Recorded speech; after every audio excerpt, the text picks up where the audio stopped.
Selamat siang teman-teman, apa kabar? Semoga sehat-sehat saja ya. Makin perketat protokol kesehatannya. Oh iya, namaku Dandi Widi. Siang ini, kalian akan aku ajak main-main ke Enrekang, Sulawesi Selatan. Di sini, aku mau main-main di sungai dekat tebing Mandu. Aku juga mau mengolah beberapa jenis makanan yang menggunakan daun cemba sebagai bahan campurannya. Ada juga makanan yang menggunakan pisang, baik batang maupun buahnya. Oh iya, aku juga mau belajar main alat musik barutung. Selengkapnya hanya di Jejak Anak Negeri.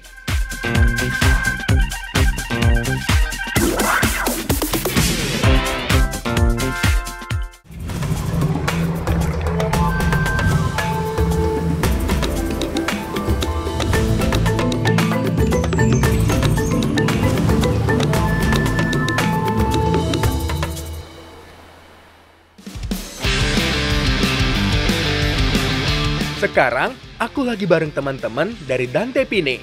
Aku mau seru-seruan di Sungai Matalo yang ada di Kabupaten Enrekang, Sulawesi Selatan. Ada beragam cara menikmati keindahan sungai yang tepat di sebelah bukit tontonan ini.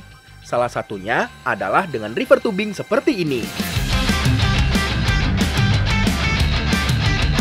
Secara umum, sebenarnya river tubing sama halnya dengan aktivitas lainnya, seperti rafting dan body rafting.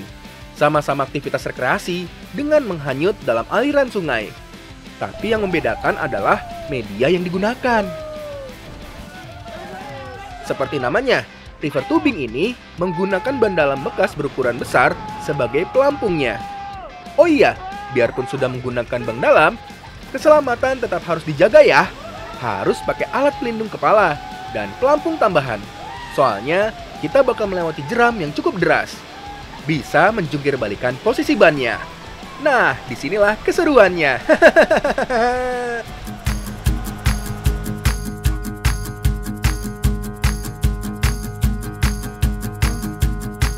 Kak Dandi di mana ya? Katanya mau ketemu di sekitar sungai sini.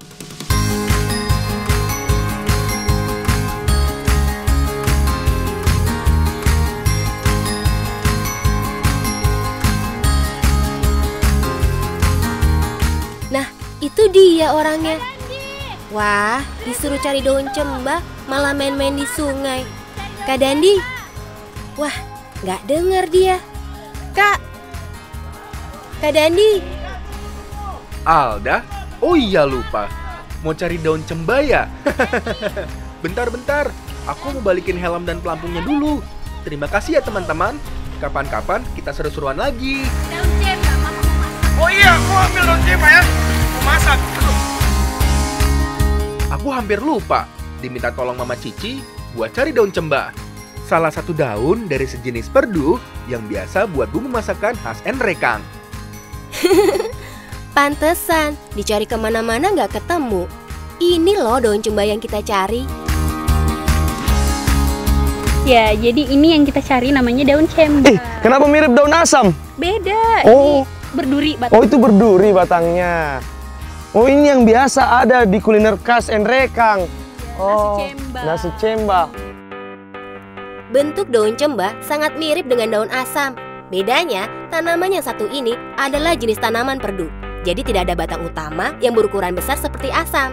Selain itu, tumbuhan yang biasa hidup di sekitar batu-batu karang ini hanya dimanfaatkan daunnya saja. Oh iya, katanya daun cemba juga hanya tumbuh di sekitar Enrekang saja ya. Jadi kalau mau cobain kekhasan daun cemba ini, harus main ke Enrekang teman.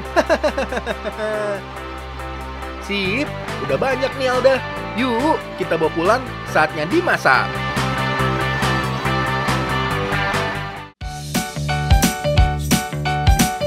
Salah satu makanan yang paling sering menggunakan daun cemba sebagai bahan campurannya adalah makanan yang satu ini.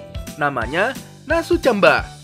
Ibarat Romeo dan Juliet, nasu cemba dan daun cemba ini tidak bisa dipisahkan loh.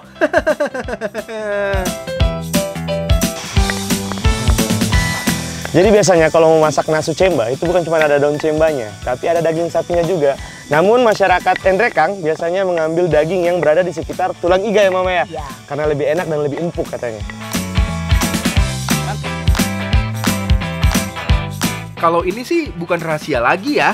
Daging yang menempel langsung dengan tulang iga adalah salah satu jenis daging yang paling empuk. Karena bukan salah satu otot yang berperan sebagai organ motorik, jarang digunakan untuk bergerak. Kalau menggunakan daging iga dan masaknya berkuah seperti sup, mirip dengan sop iga dong.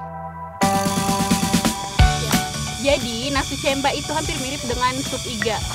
Tapi yang ngebedain cuma dari daun cembanya aja. Jadi daun cemba bikin rasanya tuh lebih asem-asem khas ya, Maya? Ya. Alda, kasih banyak itu daun Siap, cembanya. Mama, Nak. siap. Walaupun hanya satu bahan yang secara garis besar membedakan, hasil akhirnya benar-benar beda banget loh. Antara sop iga dengan nasu cemba ini. Rasa asam dari daun cembanya benar-benar khas. Tidak bisa disamakan dengan asam biasa, tomat, belimbing wuluh, ataupun kedondong. Selain daging sapi dan daun cemba, Mama Cici lagi mempersiapkan bumbu yang digunakan, seperti bawang merah dan bawang putih yang dihaluskan. Ada juga serai dan lengkuas, lada, ketumbar, kunyit bubuk, kemiri, dan masih banyak bumbu lainnya.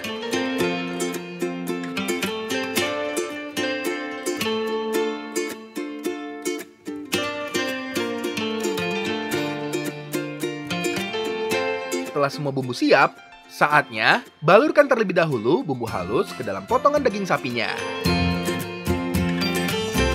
Ayo Ma, aduk Ma. Jadi untuk memasak nasu cemba, itu ada treatment khususnya. Jadi dagingnya itu tidak langsung dimasak atau direbus Ma ya.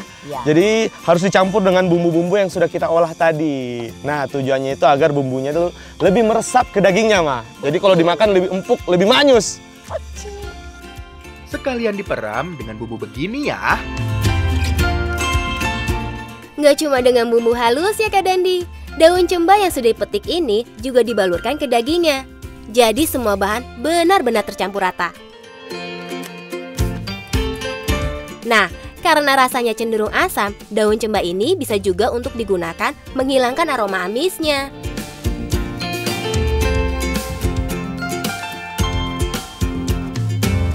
Sip, semua sudah siap.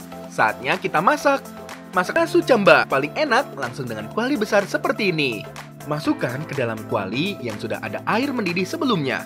Oh iya, air panas yang dibutuhkan cukup banyak, sampai semua bagian daging terendam air. Lebih enak dimasak dalam waktu yang lama. Hidangan yang biasa digunakan sebagai menu berbuka puasa ini dimasak lebih dari 1 jam. Dengan begitu, dagingnya benar-benar empuk, bumbunya meresap, dan rasa kaldunya benar-benar sudah keluar.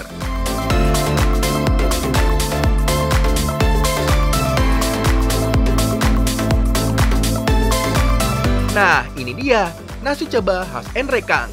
Siap melayani lidah kalian.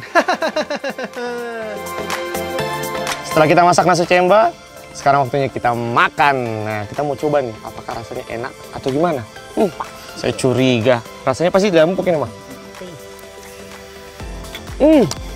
Bener. Jadi daging yang sekitar tulang iga itu rasanya empuk dan kuah dari cembanya ini membuat rasanya tambah asam ya, Mah. Enak ini daun cemba ini, cocok dimakan sama daging tulang iga. Buah saya makan, Mah. Dibanding dengan sop iga, nasu cemba ini lebih mirip dengan sop konro dari Makassar. Tapi lagi-lagi yang membedakan adalah rasa gurih dan asamnya. Selain dihidangkan saat bulan puasa, nasu cemba ini selalu ada di setiap acara-acara adat masyarakat Enrekang, terutama di sekitar Enrekang Duri, Enrekang bagian utara.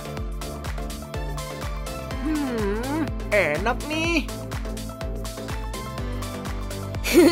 Enak sih enak, tapi tetap dikontrol ya.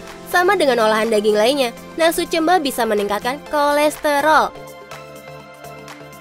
Jadi walaupun enak, konsumsi dengan bijak.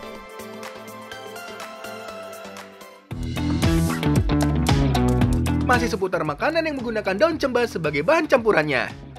Di makanan khas Enrekang ini, kita menggunakan daun cemba yang dipetik, dan kentang yang dikupas dan dipotong-potong. Ada yang bisa tebak, aku mau masak apa? Masih berkaitan dengan daun cemba, kali ini kita akan masak kuliner khas Enrekang lainnya, yaitu sambal lame-lame cemba. Namun untuk masak sambal lame-lame cemba ini membutuhkan beberapa bahan khusus. Salah satunya ada kentang, daun cemba, dan juga ini, burase. Seperti namanya, sambal lame-lame cemba ini adalah sejenis sambal yang menggunakan kentang dan daun cemba sebagai bahan utamanya. Tapi biarpun namanya sambala, rasanya nggak seperti sambal. Cenderung gurih karena ada banyak bahan yang digunakan, termaksud parutan kelapa ini. Olahan sambala di Enrekang ada beraneka ragam. Nah, yang paling penting saat bikin sambala adalah kentangnya. Sama halnya dengan sambala Lame-lame cemba. Iya, benar. Bumbu-bumbu yang digunakan cukup diiris. Tidak ada yang dihaluskan, seperti bawang merah, bawang putih, berbagai jenis cabai, lengkuas, serai, dan bawang daun. Oh iya, bahan tambahan lainnya juga dipotong-potong ya, seperti wortel ini. Jadi, selain parutan kelapa dan daun cemba, yang nggak boleh terlewat, ya ini, kentang. Setelah dikupas, kentang ini dipotong kecil-kecil biar lebih cepat matang dan mudah tercampur dengan bahan lainnya. Sip, semua bahan sudah siap. Sekarang kita campurkan dulu jadi satu. Mulai dari burase, potongan kentang, dan wortel. Semua bumbu iris, parutan kelapa, dan daun cemba. Aduk semua sampai tercampur rata. Jadi salah satu bahan utama untuk membuat sambal lame-lame cemba yaitu ini, kelapa. Namun kelapa yang digunakan tidak boleh terlalu tua dan terlalu muda. Karena kalau sedang-sedang saja itu pasti rasanya gurih dan enak ya.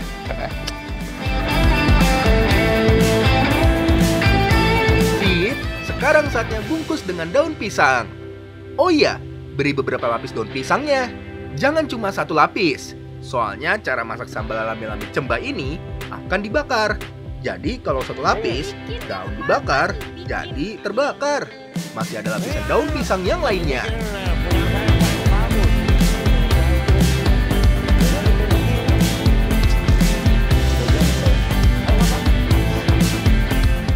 Nah, udah siap semua ini. Saatnya dibakar. Karena dibungkus dengan daun pisang dan cara memasak dibakar seperti ini, sambal lame-lame cemba ini sangat mirip dengan pepes ya. Tapi tidak menggunakan unsur hewani sama sekali. Semuanya terbuat dari unsur nabati.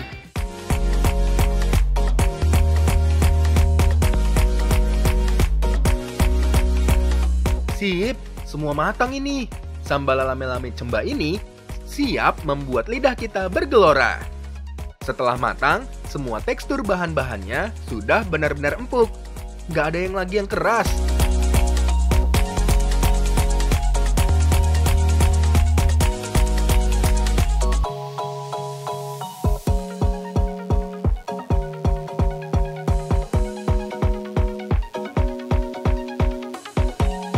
Nah, ini dia sambal lame-lame cemba namanya. Kalau dilihat dari proses pembuatannya serta teksturnya, ini mirip-mirip seperti pepes ikan. Namun kalau dimakan, ya kan, kentangnya tuh terasa empuk. Tapi aromanya meskipun nggak pakai ikan, ada aroma ikannya loh. Ada aroma ikannya. Bener. Karena yang proses pembakarannya itu memakai ini daun pisang. Terus ada kelapanya, jadinya rasanya gurih. Entah kenapa, walaupun tidak ada ikannya sama sekali, tapi setelah matang seperti ada rasa dan aroma khas dari ikannya loh. Hal ini karena ditimbulkan dari gurihnya kelapa yang bertemu dengan daun pisang yang dibakar. Oh iya, karena semua bahan ini menggunakan beberapa jenis sayuran, ada banyak manfaat yang bisa didapat. Karena alam memberikan banyak manfaat.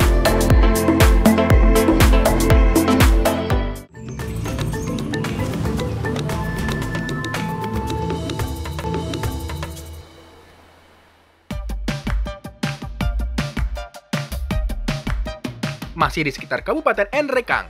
Sekarang, aku lagi berada di Desa Mata Alo. Aku dan Kak Gugun mau cari batang pisang. Tapi bukan sembarangan batang pisang. Soalnya yang kita cari adalah pisang batu. Yang mana ini bisa dipotong? Yang ini. Jadi kita sedang cari batang pundi batu atau batang pohon pisang batu. Ya, katanya ini enak untuk dimasak. Ayo kita potong.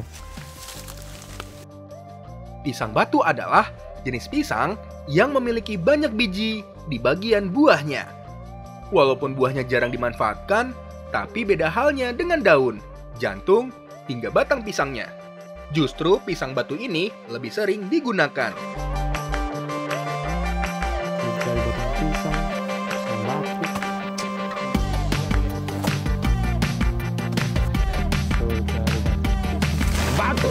Aduh, Kak Gugun ini pelan-pelan kakak, aduh. Maaf, saya nggak lihat. Pelan-pelan ke. Aduh. Bawa ini.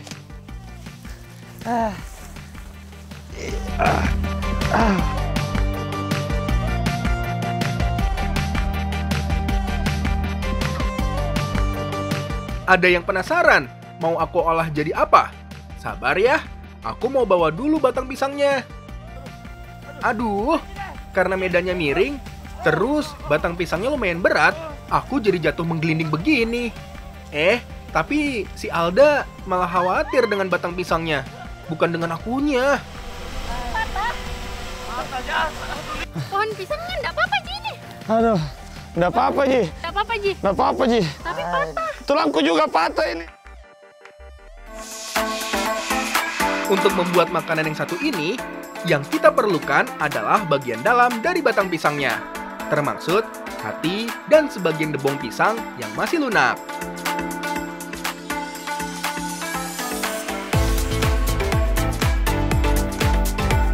Nah, ini dia batang pisang yang sudah susah payah saya cari tadi, mah. Ini akan saya masak came burak. Iya, bener kan, mah? Came burak, dan ini akan dicampur dengan keong atau koteng. Nah, ayo mah, kita potong ini. Came adalah sebutan masyarakat Enrekang untuk menyebut aneka olahan sayur. Sedangkan burak berarti makanan pisang ini. Zaman dulu, selain pisang dan jantung pisang, batang dan bonggol pisang pun sering digunakan untuk bahan makanan.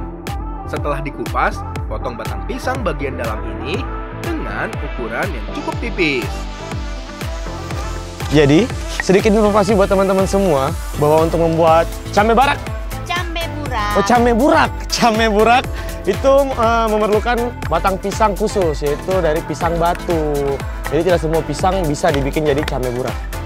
Came barak atau came burak? Came burak. Susah sekali ya. Penyebutannya saya susah. Rasanya juga enak atau susah? Aduh.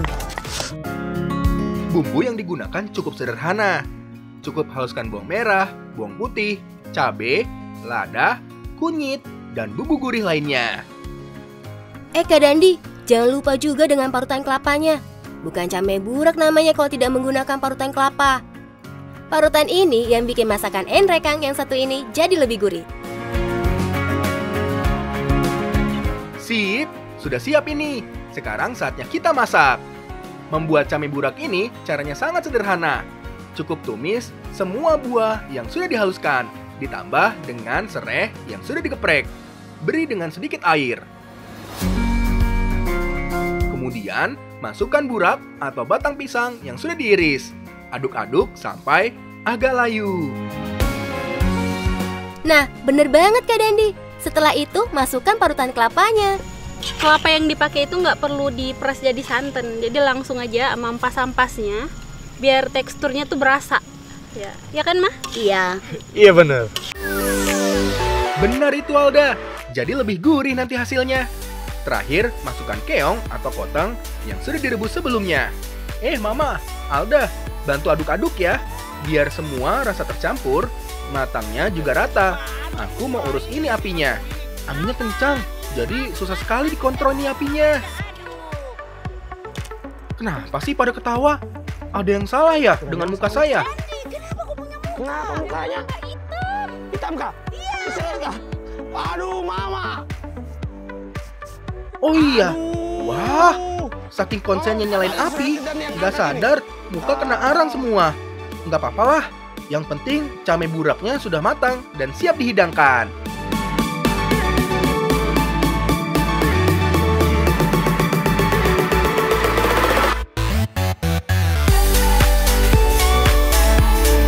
Nah, ini dia, came burak koteng. Kalau dilihat dari luar teksturnya ini berserat ya.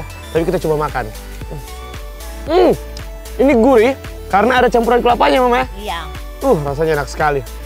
Karena berserat, makanya baik untuk pencernaan. Betul.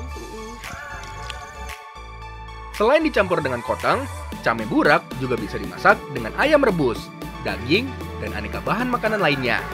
Di kalangan suku Duri, Endrekang, came burak selalu ada di setiap acara pernikahan, hari raya, dan acara adat lainnya. Semua bahan ini kita bisa dapatkan di alam. Alam Indonesia memang sangat luar biasa ya, Mama? Iya. Karena alam memberi banyak manfaat.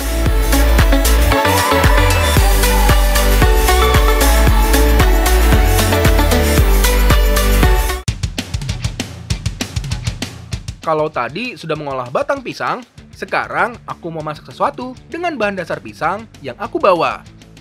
Sebelum memasak makanan yang satu ini, pisangnya harus dipotong dari tangkainya, kupas, dan tumbuk sampai halus. Masih di kawasan Dante Pain, sambil menikmati keindahan Gunung Nona, kali ini kita akan masak kue tradisional dari Endrekang, namanya Lapa Jamu. Nah, ini berbahan dasar pisang, ada terigu, ada gula, dan juga kelor. Kupas pisang sebagai bahan utamanya. Butuh lumayan banyak pisang ini, makanya saya bawa satu tandan. Biar lebih puas. Manis. Untuk membuat lapa jamu, itu bahan utamanya menggunakan pisang. Tapi nggak semua pisang bisa digunakan untuk membuat lapa jamu. Cuma pisang kepok doang yang bisa. Yang kayak gini. Setelah dikupas, haluskan pisangnya. Caranya gampang. Cukup tumbuk-tumbuk dengan bagian bawah gelas seperti ini. Bagian bawah gelas yang cukup bergerigi memudahkan saat menghaluskan pisang, jadi tidak licin. Bahan lainnya yang perlu disiapkan adalah parutan kelapa. Kelapa yang digunakan tidak boleh terlalu tua atau terlalu muda juga. Biar rasanya tetap gurih, tapi ada manis-manisnya. Sip, semua bahan sudah siap.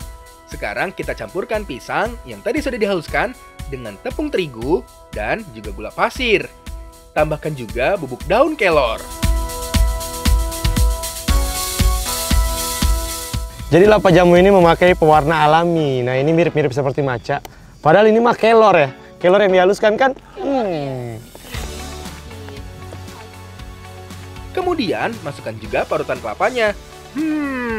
Ini nih yang bikin lapar, jamu lebih gurih dan nikmat. Nah, kalau sudah tinggal kita bungkus dengan daun pisang. Tidak butuh waktu lama kok. Paling sekitar 15 menit aja. Lapa jamu sudah matang dan siap untuk dimakan.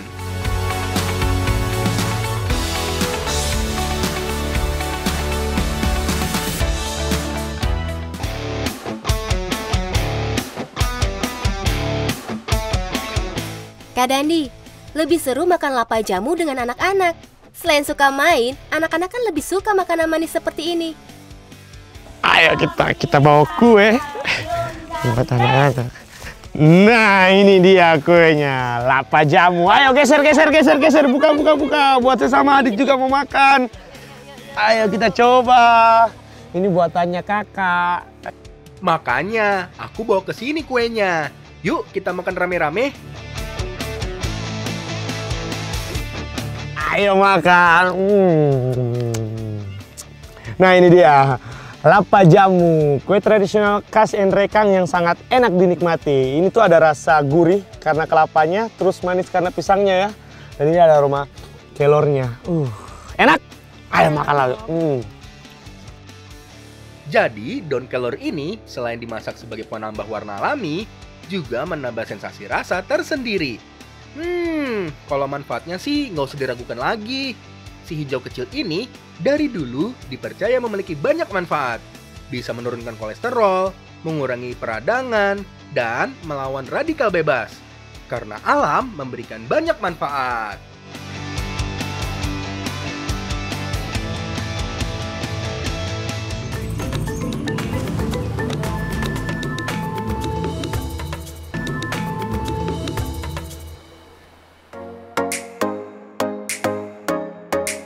masih di Nrekang, Sulawesi Selatan.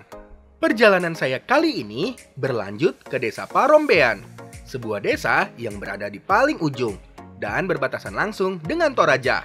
Sekarang aku lagi cari bambu untuk dibuat menjadi barutong.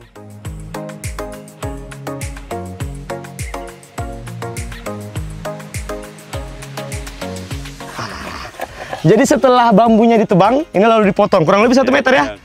1 meter, lalu kulit luarnya dikupas agar suaranya lebih merdu. Semakin tipis kulitnya, semakin merdu suaranya. Dan semakin gampang dipegang.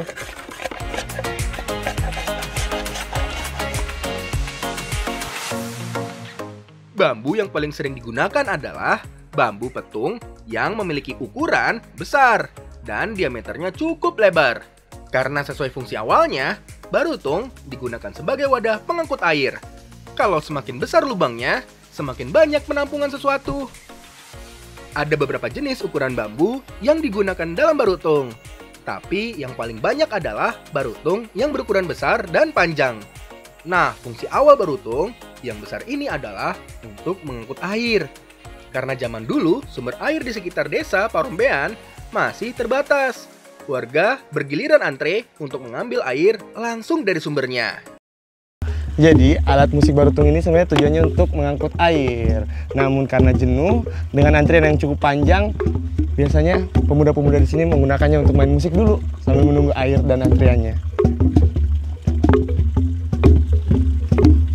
Gitu ya. Sambil menunggu, mereka memukul-mukul barutong ke tanah. Tanpa sengaja ada bunyi bagus yang ditimbulkan. Oh, harus antri. Kak Dandi, ini sudah giliran kita. Ayo kita isi airnya. Iya. Ayo kita isi sampai penuh.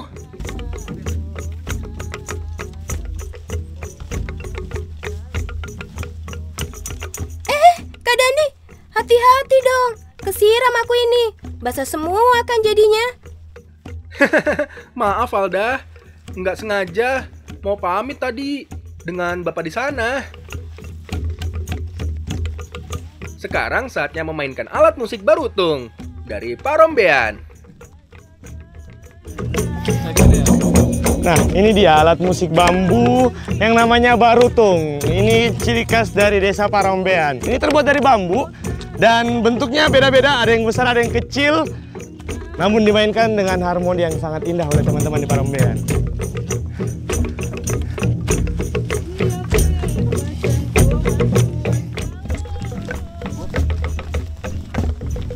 Selain buat wadah air, sebagian bambu yang berukuran kecil biasanya digunakan untuk keperluan sehari-hari lainnya, seperti wadah gula, wadah beras, garam, dan yang lain-lainnya.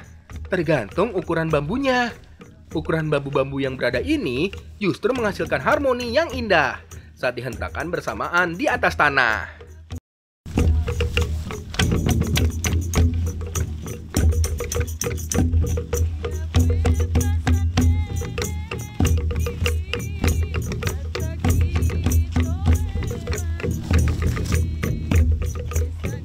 Bukan hanya menghentakkan bambu dan menyanyikan lagu.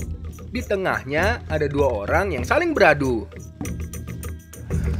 Wah, jadi biasanya kalau ada acara barutong seperti ini pasti ada manca atau pancak silatnya. Tujuannya itu untuk ajang unjuk gigi atau tarung ilmu. Namun seiring berjalannya waktu, fungsi dari manca atau pancak silat ini kian berubah. Kalau sekarang mirip-mirip ya menari, dan ini biasa dilakukan setiap ada acara adat atau syukuran di desa Parombean.